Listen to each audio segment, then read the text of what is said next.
নীরব সন্ধ্যা। মন্দিরের প্রদীপগুলো একে একে জ্বলছে। ঠিক তখনই এক ক্লান্ত মানুষ শ্রীকৃষ্ণের সামনে এসে দাঁড়াল। নিচু গলায় সে বলল, প্রভু, আমি চেষ্টা করি, ভালো হতে চাই, কিন্তু আমার অতীতের ভুলগুলো আমাকে শান্তি দেয় না।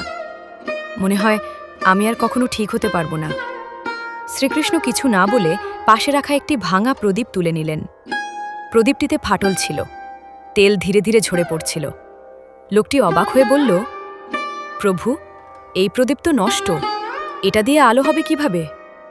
শ্রীকৃষ্ণ ধীরে ধীরে প্রদীপে তেল ঢাললেন আর আগুন জ্বালালেন। ফাটল থাকা সত্ত্বেও প্রদীপটি জ্বলে উঠল।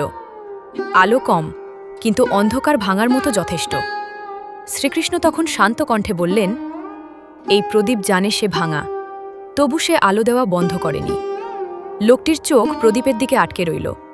শ্রীকৃষ্ণ বললেন, মানুষ ভাবে আগে নিখুঁত হতে হবে, আগে সব ভুল মুছে ফেলতে হবে, তারপর নতুন জীবন শুরু করবে।